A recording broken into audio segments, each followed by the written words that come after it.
درود. امروز بنا دارم تا کتاب لیبرالیسم اثر لودویگ فون میزس ترجمه مهدی تدیونی که در انتشارات پارس چاپ و به بازار ارائه شده رو بررسی کنیم. لودویگ فون میزس این کتاب رو در سال 1927 میلادی نوشته، یعنی حدود یک قرن پیش، و دقیقاً با تأخیر یک قرنی و 100 ساله به دست مخاطب فارسی و جامعه کتابخانه ایرانی رسیده. میزس در این کتاب لیبرالیسم رو نه یک ایدئولوژی بلکه یک علم برای حیات اجتماعی میدونه. علمی که از طریق مالکیت خصوصی بهترین شیوه تقسیم کار اجتماعی رو فراهم میکنه و این تقسیم کار اجتماعی به صلح، آزادی، رفاه برای همگان منجر میشه. اما ازتون اجازه میخوام قبل از اینکه وارد بحث کتاب بشیم من یک مقدمه‌ای داشته باشم. ابتدا درباره اندیشه لیبرالیسم و اینکه بگم میزس در کجای محور مختصات فکری لیبرالیسم میسته و بعد در مورد خود میزس و بعد هم وارد نکاتی از کتاب بشیم. دوستان، مورخان و شارحان اندیشه سیاسی مکتب لیبرالیسم رو به 3 زیر مجموعه کلان تقسیم میکنن: لیبرالیسم کلاسیک، لیبرالیسم مدرن و نئولیبرالیسم، یا به تعبیر دیگه لیبرالیسم کلاسیک، نئولیبرالیسم فلسفی و نئولیبرالیسم اقتصادی. لیبرالیسم کلاسیک مطلع مدرنیته بود، یعنی در آغاز فرایند مدرنیته و مدرن و متجدد شدن جهان لیبرالیسم کلاسیک سر برآورد. در دورانی که فئودالیسم، اقتدار کلیسا، پادشاهان مطلقه در سراسر غرب حاکم بودند و یک طبقه نوظهوری به نام طبقه تجار یا طبقه بورژوا تازه داشت به عرصه می‌آمد. لیبرالیسم به عنوان ایدئولوژی این طبقه در برابر دولت ایستاد، در برابر دولت مطلقه، و از سرمایه‌داری و دولت حداقلی دفاع کرد و بازار آزاد و آزادی اقتصادی رو برش تاکید گذاشت. این لیبرالیسم لسفر بود، به تعبیر عبارت فرانسوی که میگه بگذار هر آنچه میخواهد انجام بدهد. تعبیر لیبرالیسم کلاسیک به دولت این بود: مرا به خیر تو امید نیست، شر مرسان. لیبرالیسم کلاسیک روی یک نوع آزادی منفی تاکید میکرد. میگفت دولت کاری نداشته باشه به مردم، مردم خودشون کار رو پیش میبرن، افراد خودشون کار رو پیش میبرن، فقط لازمه که آزادی داشته باشن و از مداخله دولت و سایر مراجع اقتدار محصون باشن. گذشت این نظم پیشا مدرن برافتاد، فئودال ها رفتند، کلیسا محدود شد، پادشاهان مطلقه یا فرو پاشیدن مثل انقلاب فرانسه یا اینکه جای خودشون رو به پادشاهی‌های مشروطه دادن. میایم و به جلوتر میرسیم به دورانی که به قرن 20 مثلا ما میتونیم نام ببریم، دورانی که با پیامدهای انقلاب صنعتی مواجه میشیم، با پیامدهای نظم مدرن مواجه میشیم و مسائلی به وجود میاد که متفکران لیبرالیسم کلاسیک بهش نیندیشیده بودند. متفکران لیبرال مدرن از لئونارد هاپهاوس بگیر تا جان استوارت میل، تا کارل پوپر، تا آیزیا برلین، تا جان رالز و خیلی های دیگه، این مکتب پروپیمونیه، متفکران زیادی داره، اومدن و یک بازنگری هایی در اندیشه لیبرالیسم کلاسیک به ویژه در نوع نگاه لیبرالیسم به دولت ارائه دادند. اونها اومدند و گفتند فقط کافی نیست که دولت یک گوشه بنشینه و کاری به کار مردم نداشته باشه. آزادی منفی کافی نیست، گاهی به آزادی مثبت هم نیاز داریم. در واقع اگر شعار لیبرالیسم کلاسیک آزادگذاری بود، شعار لیبرالیسم مدرن آزادی گستری بود. لیبرال های مدرن گفتند که با توجه به پیامدهای نازیبای انقلاب صنعتی مثل شکاف طبقاتی، مثل بیماری‌های واگیردار، مثل کودکان کار و مثل خیلی از عوامل دیگه، ما نیاز داریم تا دولت مداخله کنه. در واقع روی نقش دولت تاکید کردن، هم در زمینه در واقع حفظ و گسترش آزادی‌ها و هم در زمینه تامین یک سری برنامه‌های تامین اجتماعی و رفاه عمومی و باز توزیع منابع. در واقع لیبرال‌های مدرن گفتن ما ضمن اینکه چارچوب بازار آزاد و سرمایه‌داری رو میپذیریم، ضمن اینکه بسیاری از مدعیات لیبرالیسم کلاسیک رو میپذیریم، اما دولت باید یه مداخله بیشتری هم در جهت حفظ آزادی‌ها و هم در جهت باز توزیع اون منابع بکنه. در واقع اگر دولت از طبقات محروم حمایت نکنه، اون شعارهای اولیه لیبرالیسم کلاسیک مقفول واقع میشه. لیبرال‌های مدرن در واقع روی این نکته خیلی تأکید داشتند و همچنین به یه سری مسائلی اندیشیدند که در دوران لیبرالیسم کلاسیک مطرح نبود. مسائلی مثل حقوق کارگران، حقوق زنان، حقوق سیاه‌پوستان و اصولا گروه‌های محجور و محذوف. در نیمه دوم قرن بیستم اما ما آخرین فاز تکاملی لیبرالیسم رو شاهد هستیم که تحت عنوان نئولیبرالیسم شناخته میشه و سه تفنگدار اصلی نئولیبرالیسم هم هایک، میزس و فریدمن بودند. نئولیبرال ها اومدن گفتن آقا جان، لیبرالیسم مدرن یک انحرافی از لیبرالیسم کلاسیک بود، ما باید دوباره برگردیم به لیبرالیسم کلاسیک، اما با یک خوانش مدرن تر، با یک خوانش قرن بیستمی از لیبرالیسم کلاسیک. چون در لیبرالیسم کلاسیک بسیاری از متفکران نگاه های مذهبی داشتن یا مبانی فلسفیشون رو مستند میکردن بر یک سری مکاتبی مثل مکتب حقوق طبیعی، اما نئولیبرال ها یک خوانش از جمله همین میزه، یک خوانش پراگماتیستی تر و یک خوانش قرن بیستمی از لیبرالیسم کلاسیک ارائه دادند و دوباره تاکید کردن روی دولت حداقلی، دوباره تاکید کردن روی سرمایه‌داری و بازار آزاد. میزس یکی از همون هاست. میزس در کنار فریدمن و هایک خواستار بازگشت به لیبرالیسم کلاسیک و احیای اون شدند. اما میزس خودش رو نئولیبرال نمیخونه، چون میگه لیبرال واقعی ماییم، اونهایی که تحت عنوان لیبرالیسم مدرن شناخته میشن اونها بودن که منحرف شدند از لیبرالیسم. به خاطر همین خودش رو نئولیبرال نمیخونه. به همین دلیل هم هست که عنوان کتابش لیبرالیسمه، عنوان کتابش نئولیبرالیسم نیستش. دوستان، این یک خلاصه بسیار مختصر و فشرده‌ای بود درباره لیبرالیسم. البته ارائه کامل این بحث نیاز به یک ترم دانشگاهی داره، ولی در همین حد برای شروع به نظر من کافیه. حالا بیایم وارد زندگی و زمانه فون میزس بشیم. فون میزس در سال 1881 در شهر لمبرگ واقع در امپراتوری اتریش مجارستان در یک خانواده یهودی و ثروتمند متولد میشه. در دانشگاه وین رشته حقوق و اقتصاد رو میخونه. بعد از فارغ التحصیلی مثل بسیاری از همنسلان و هم عصران خودش تبدیل میشه به یک اصلاح طلب دولتی. میشه مثل همون لیبرال های مدرن که معتقد بودن دولت باید مداخله کنه در بعضی از نیازهای اقتصادی تا نیازهای اقتصادی بهتر تامین بشن و آزادی‌ها بهتر تامین بشن. اما همه اینها وقتی از بین میره که او کتابی میخونه از کارل منگر تحت عنوان اصول علم اقتصاد. او با خوندن این کتاب تمام اندیشه‌های سابقش فرو میریزه و تبدیل میشه به یک احیاگر لیبرالیسم کلاسیک و قائل به دولت حداقلی. وقتی که فاشیسم و نازیسم به اروپا میاد، میزس به آمریکا مهاجرت میکنه. اما در آمریکا هم او در اقلیت قرار میگیره، چون درست وقتی وارد آمریکا میشه که دولت روزولت بر سر کار بود، که نیو دیل بر سر کار بود، که طرح جدیدی ارائه میشد، که اقتصاد کینزی در اوج بود. او در این زمانه در محجوریت فکری قرار داشت. کتاب لیبرالیسم اثر فون میزس یک کتاب مانیفست گونه است.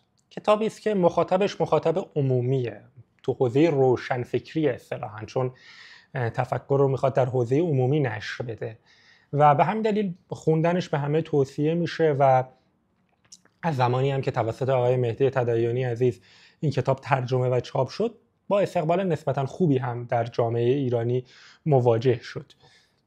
کتاب فون میزس همونطور که خدمتتون عرض کردم لیبرالیسم رو نه به مثابه ایدئولوژی بلکه به مثابه یک علم برای حیات اجتماعی میدونه و همونطور که در مقدمه هم عرض کردم قرائت میزس از لیبرالیسم یک قرائت مبتنی بر لیبرالیسم کلاسیکه. در این قرائت آزادی اقتصادی و مالکیت خصوصی بر صدر می نشینند. اینها هستند که در واقع بنیان و پایه های یک جامعه آزاد رو تشکیل میدند. آقای تدیانی هم در مقدمه این کتاب به این نکته اشاره میکنه و هدف خودش از ترجمه این کتاب رو مقابله با انواع تمامیت خواهی قلمداد میکنه. دوستان این کتاب در نیمه اول قرن 20 نوشته شده، در دورانی که آبستن ایدئولوژی های توتالیتر و تمامیت خواه بود، ایدئولوژی های آرمان شهری، ایدئولوژی های یوتوپیانیستی و در همین زمانه ای که ایدئولوژی های تمامیت خواه و ایدئولوژی های یوتوپیانیستی داشتن بر سراسر دنیا یه جورایی سردمداری می‌کردند، میزس میاد از یک نگاه متواضعانه و واقع گرایانه به انسان و جهان دفاع میکنه و آزادی اقتصادی و مالکیت خصوصی رو بنمایه هر گونه توسعه و پیشرفتی قلمداد میکنه. میزس میگه اهداف ایدئولوژی ها یکسانن. همه ایدئولوژی ها میگن ما میخوایم آزادی به ارمغان بیاریم، دموکراسی، صلح، رفاه، همه از همین ها حرف میزنن.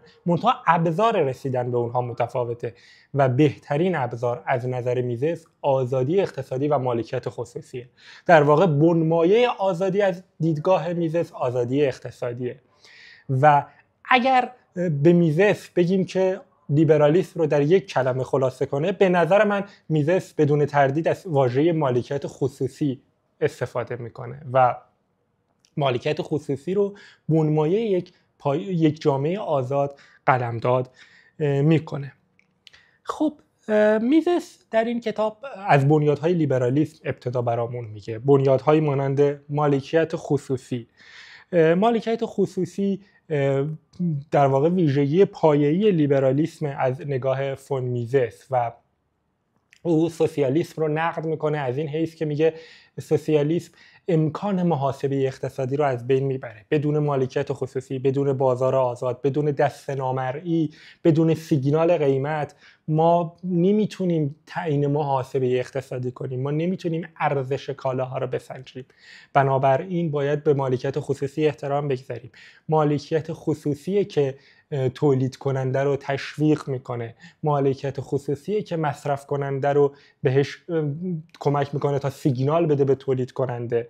و این مالکیت خصوصی هم مالکیت خصوصی بر ابزار تولید، هم مالکیت خصوصی بر اموال و دارایی ها، اینها هستن که میتونن زمینه رشد و توسعه اقتصادی رو فراهم بیارن. آزادی در نگاه میزس یک آزادی منفیه، یعنی همون آزادی که درباره لیبرالیسم کلاسیک خدمتتون عرض کردم. میزس میگه دولت مداخله نکنه در کارمون و اجازه بده شهروندا دور از مداخله و نظارت خودسرانه دولت خودشون مصلحت خودشون رو پیش ببرن. یعنی آزادی یعنی همین که دولت به ما کاری نداشته باشه دیگه. این که من مصلحت زندگی خودم رو چگونه تشخیص میدم به خودم مربوطه. و اصولا حرف میزس اینه که لیبرالیسم یک مکتب مادیگرایانه است، چون که کارش به سیاست هم کارش با مادیاته و اصولا لیبرالیسم نمیتونه و نباید به امور معنوی دخالتی داشته باشه. پیشبرد امور معنوی با خود شهروندانه. این خود شهروندانن که هر کدومشون در زندگی شخصی و فردیشون صلاح میدونن که چگونه زندگیشون رو پیش ببرن. میزس همچنین بسیار مشوق مفهوم صلحه، چون اون چیزی رو که اصیل میدونه صلح و همکاری اجتماعیه که اصالت داره، همکاری اجتماعیه که نیاز ضروری یک جامعه است. به همین دلیل میزس بسیار مشوق صلحه و بهترین ابزار صلح جهانی رو هم تجارت جهانی میدونه. یک مسئله خیلی قدیمی هست، وقتی که کالاها متوقف بشن اسلحه ها کارشون رو شروع میکنن. میزس میگه باید از روند تجارت جهانی دفاع کرد و این روند تجارت جهانی هست که به صلح، به همزیستی مسالمت آمیز منجر میشه و وقتی که جوامع مشغول تجارت و داد و ستد اقتصادی با همدیگه باشند، صلح هم روزافزون در جهان پیش میره و به شدت یک متفکر ضد جنگه، چون جنگ یه مفهومیه که با دولتگرایی خیلی سر و کار داره. یعنی هم جنگ ها رو دولت ها میسازن، هم جنگ ها به دولت ها کمک میکنن تا تقویت بشن. بنابراین هر ایدئولوژی لیبرتاریان، هر ایدئولوژی ضد دولتی خیلی طرفدار صلح و مخالف جنگ هستش. میرس همچنین در ادامه بسیاری از منتقدان لیبرالیسم رو هم نقد میکنه. منتقدان لیبرالیسم انواع و اقسامی هستن، همونطور که در ابتدا هم عرض کردم. معارضان لیبرالیسم کسانی هستن که در واقع نگاه‌های تمامیت خواهی دارن. حالا این تمامیت خواهی انواع و اقسام گوناگونی داره. تمامیت خواهی فاشیستی داریم، تمامیت خواهی کمونیستی داریم، تمامیت خواهی های آرمانگرایانه داریم، مداخله گرایی رو داریم. میذست میاد همه اینها رو به محک نقد میگذاره. سوسیالیسم رو نقد میکنه، میگه سوسیالیسم وسیله ارعابه، سوسیالیسم وسیله سرکوبه، سوسیالیسم نظام کارآمد اقتصادی نیست، چون محاسبه اقتصادی در سوسیالیسم امکان اجرا نداره. یک بوروکراسی متمرکز نمیتونه یک جامعه پیچیده و متکثر رو مدیریت و اداره بکنه. میزس همچنین فاشیسم رو هم نقد میکنه. معتقد فاشیسم بیش از اندازه مبتنی بر زوره، در حالی که پیشرفت در جامعه و آزادی در جامعه مبتنی بر ایده است. میزس به اصالت ایده، به اصالت اندیشه معتقده و معتقد نیست که با زور و قدرت و سرکوب میشه همه کار کرد و فاشیست ها رو از این جهت نقد میکنه. میگه مخالفت فاشیست ها با کمونیست ها یک مخالفت خشنه، فکر میکنن که با زور فقط جلوی زور میشه ایستاد، ولی مخالفت لیبرالیسم مبتنی بر اندیشه است، مبتنی بر ایده است و در بلند مدت این ایده است که پیروزه، نه زور. با زور و سرکوب نمیشه در بلند مدت پیش رفت. میزس مداخله گرایی رو هم نقد میکنه. معتقده که مداخله گرایی مثل یک دومینو در واقع به دولت بزرگ می انجامه. به محض اینکه اولین سیاست مداخله گرایانه اعمال میشه، این سیاست های مداخله گرایانه بعدی رو هم متعاقبش به وجود میاره و این باعث میشه که نهایتاً ما به یک دولت بزرگ برسیم. به تعبیر هایک یک راه بردگی هموار میشه. دوستان، همونطور که در ابتدا خدمتتون عرض کردم، دفاع میزس و اصولاً بسیاری دیگر از متفکران نئولیبرال، البته نمیتونیم بگیم همشون، از لیبرالیسم کلاسیک یک دفاع فایده گرایانه است، یک دفاع کارکردگرایانه است، یک دفاع پراگماتیستیه. لیبرالیسم خوبه چون در عمل خوبه، چون در عمل به پیشرفت منجر میشه. حالا اینکه آیا ما انسان‌ها آزادیم، آیا خداوند ما انسان‌ها را آزاد خلق کرده، حقوق ما، نمیدونم حق بشر، حق مالکیت خصوصی، اینها از طبیعت میاد، از خدا میاد، از چی میاد؟ میزس به اینها کار نداره.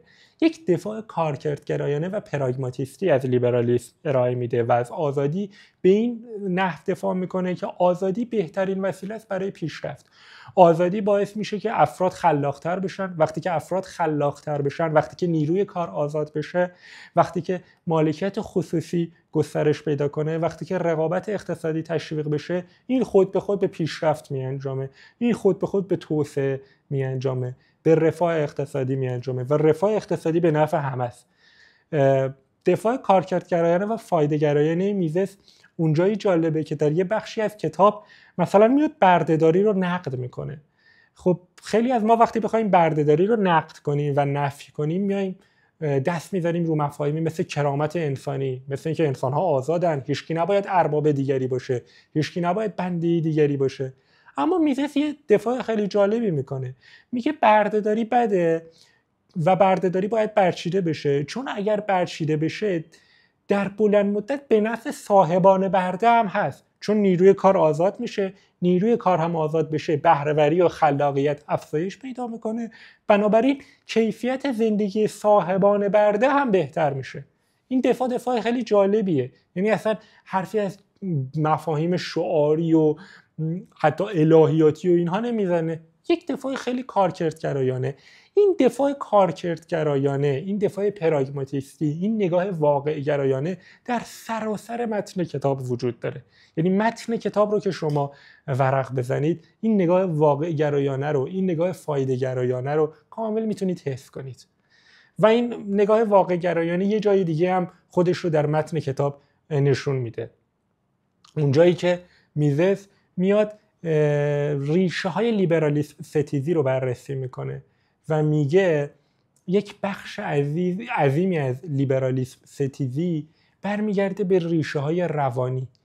انسان ها دوست دارن دلایل عدم موفقیتشون رو بگذارن به حساب ساختارهای اجتماعی.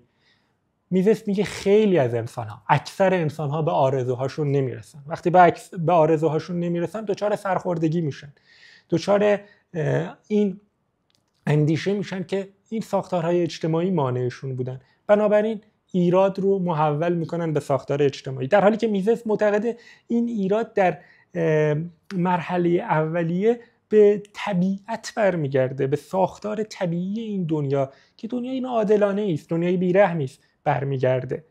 و میزس در واقع نقطه قوت لیبرالیسم رو هم همینجا میدونه. میگه نقطه قوت لیبرالیسم اینه که دنیا رو همینجوری که هست پذیرفته، نخواسته تغییرات خیلی شگرفی درش اعمال کنه. انسان رو همینجوری که هست پذیرفته، انسان رو به مثابه موجودی سودجو پذیرفته. بنابراین این موجود سودجو، این غرایز موجود سودجو رو اصطلاحاً کانالیزه کرده در ابزارهای متعدد مثل سرمایه‌داری، بازار و دولت حداقلی و آزادی.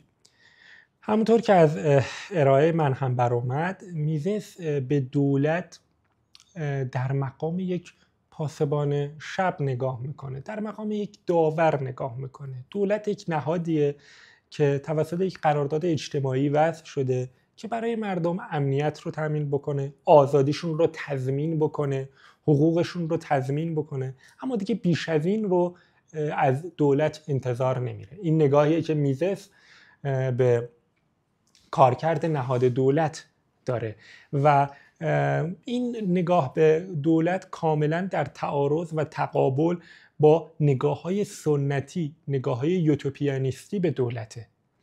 نگاه‌های سنتی به دولت رو در مقام یک پدیده طبیعی، الهیاتی و ایدئالیستی بالا می‌بردن. اما میزس کاملا یک نگاه واقع بینانه و حتی میشه گفت بدبینانه به دولت داره و دولت رو یک شر لازم میدونه. البته او به مینارشیسم و آنارشیسم نمیرسه و به دولت در مقام یک شر ضروری اعتقاد داره، اما یک دولت کاملا حداقلی و بی‌طرف نسبت به تمام جامعه، یک دولت در مقام یک داور بی‌طرف. میزس یک نگاه ضد پوپولیستی هم داره. پوپولیسم معمولا ناظر بر دو چیزه. یکی این که یک بخش خاص جامعه رو میاد جدا میکنه، روی اون بخش تمرکز میکنه، مثلا طبقه کارگر، و از یک طرف یک وعده های کوتاه مدتی بهشون میده، یک سیاست هایی که شاید در کوتاه مدت جواب بده، شاید جذاب باشه، شاید فریبنده باشه، اما در بلند مدت به ضرر همون اقلیت جامعه هم هست، به ضرر کل جامعه هم هست. میزس میگه سیاست باید ناظر بر خیر عمومی، حالا خیر عمومی نه در معنای ایدئولوژیکش، خیر عمومی یعنی خیر همه افراد جامعه، و در بلند مدت باشه. برخلاف نظر کینز که معتقد بود در بلند مدت همه ما مردیم، میزس میگه نه خیر، سیاست باید ناظر به بلند مدت باشه، ناظر به منافع کل جامعه هم باشه. یعنی این نباشه، خاصگرا نباشه. به همین دلیل لیبرالیسم ایدئولوژی یک طبقه خاص نیست. لیبرالیسم ایدئولوژی کارفرمایان و سرمایه‌داران نیست. اتفاقا سرمایه‌داران و کارفرمایان گاهی روحیات ضد لیبرالی دارن، روحیات ضد کاپیتالیستی دارن. این نگاه ضد پوپولیستی میزس بسیار جالب توجهه. نگاهی که به افقهای بلند مدت نظر داره و منافع کل جامعه رو در نظر میگیره. نگاه میزس به دموکراسی هم نگاه جالبیه و میتونه برای ما مخاطبان ایرانی هم درس آموز باشه، به ویژه ما که درباره رابطه میان لیبرالیسم و دموکراسی میاندیشیم. این نگاه میتونه کمک کننده باشه، میتونه راهگشا باشه.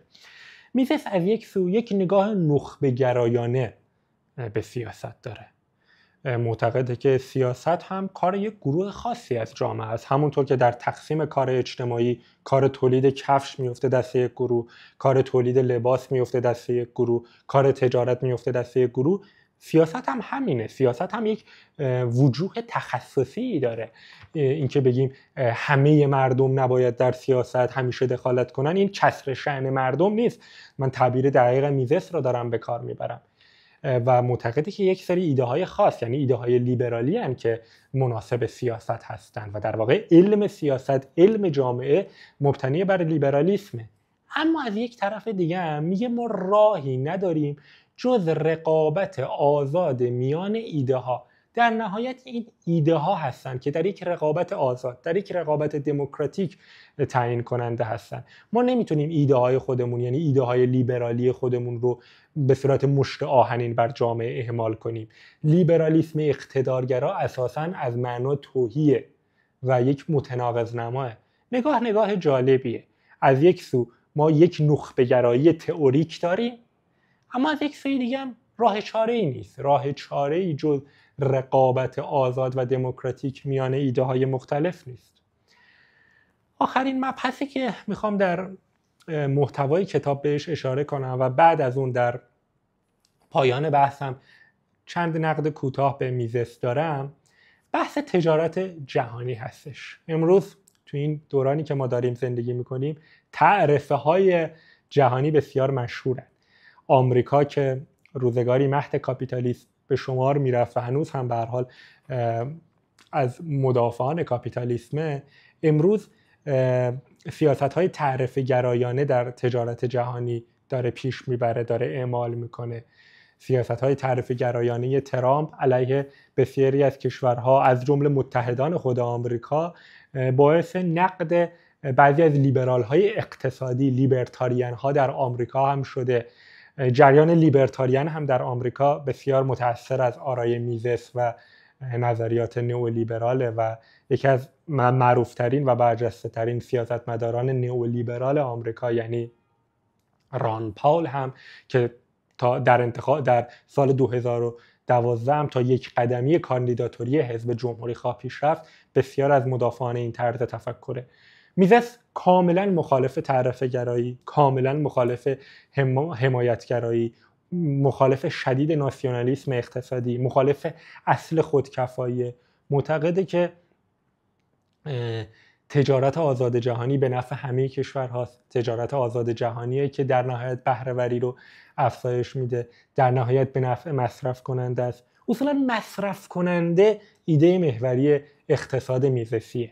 یعنی میزس بسیار به مصرف کننده نظر داره، بیش از تولید کننده به مصرف کننده نگاه میکنه و میگه که تجارت به نفع مصرف کننده است، چون در نهایت مصرف کننده کالایی رو انتخاب میکنه که بیشتر دوست داره.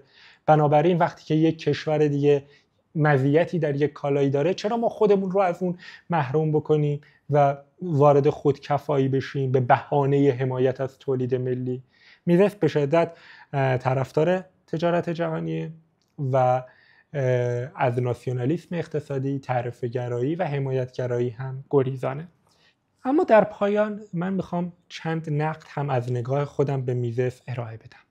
اولا من بسیار متشکر و قدردان هستم از همه کسانی که سعی میکنن اندیشه لیبرالیسم رو به جامعه ایرانی عرضه و ارائه کنن. اندیشه لیبرالیسم در همه ابعاد و مراحل و مکاتب اون برای جامعه ایرانی سودمنده، به ویژه جامعه ایران که تا همین یکی دو دهه پیش تقریبا از این اندیشه غافل و به دور بود.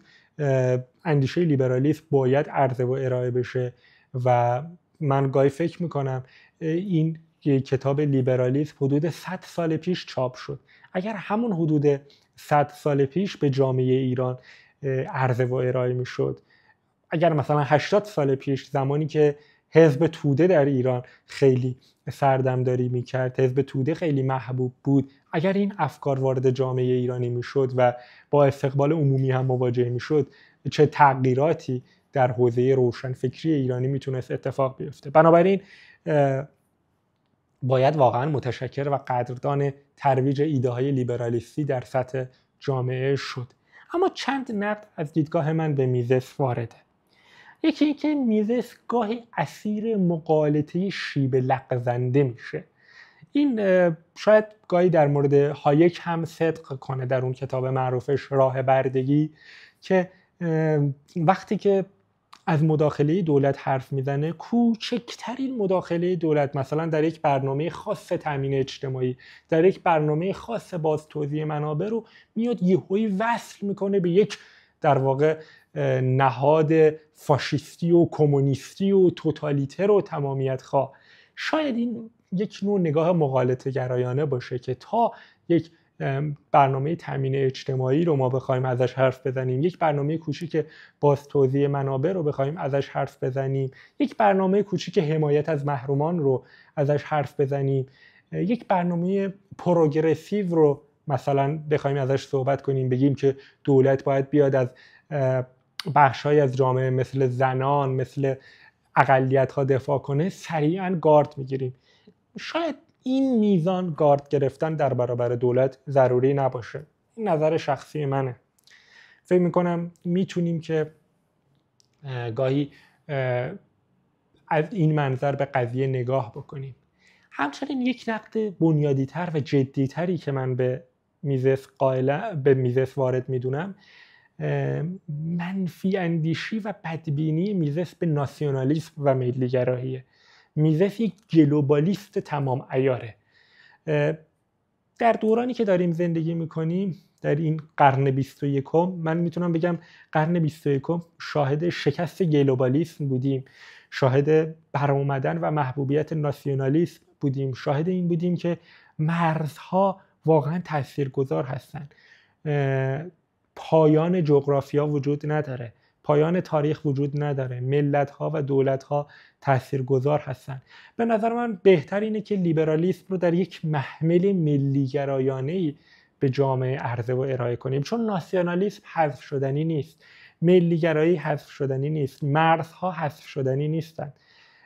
این برای من جایی جالب توجهه که میزس در بخشی از کتاب حتی میاد از قومگرایی، از مفاهیم قومگرایانه‌ای دفاع میکنه. این در تناقض با نگاه فردگرایانه میزسه. یعنی این به نظر من نقطه ضعف کلیدی کتاب اونجاییه که میاد از قومگرایی به بهانه حق تعیین سرنوشت دفاع میکنه. من این رو نقطه ضعف کلیدی کتاب میدونم. بهتره که ما اندیشه‌های لیبرالیسم رو بر بستری ملی و بر پایه مفهوم شهروندی استوار بکنیم. اینجایی که میتونیم لیبرالیسم رو در پیوند با مفاهیمی مثل سکولاریسم و لایسیته که بر مفهوم شهروندی تاکید میکنن در واقع معرفی و عرضه و ارائه بکنیم. این شاید نقطه ضعف کلیدی کتابه. یک نقد دیگری هم که میشه به میزس و این کتاب لیبرالیسمش وارد کرد، نوع دفاعی که میزس از لیبرالیسم عرضه میکنه. خدمتتون عرض کردم متفکران نئولیبرال خوانش و تقریری مدرن و پراگماتیستی و فایده‌گرایانه از لیبرالیسم عرضه و ارائه میکنن.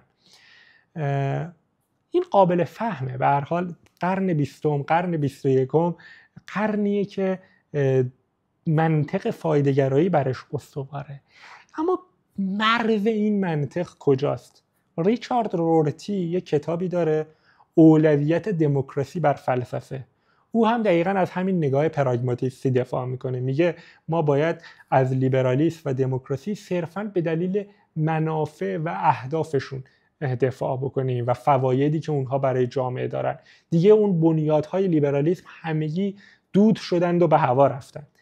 من فکر میکنم که یک مقدار در این زمینه باید احتیاط کنیم، چون ما نیاز داریم که یک خطابه های شورمندانه‌ای در دفاع از لیبرالیسم ارائه بدیم. لیبرالیسم اگر میخواد محبوب بشه در سطح جامعه، باید یک مقدار نگاه شورمندانه، نگاه به اصطلاح پرشور و حرارتی ازش عرضه و ارائه بشه در سطح جامعه.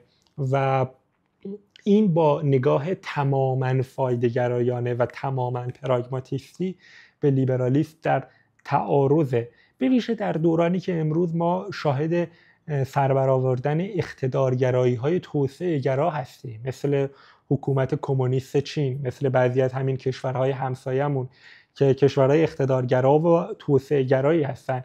در چنین شرایطی که چین کمونیست و اقتدارگرا تونسته دومین قدرت اقتصادی دنیا بشه، آیا صرفاً به واسطه فواید اقتصادی لیبرالیسم میتونیم از لیبرالیسم دفاع کنیم، یا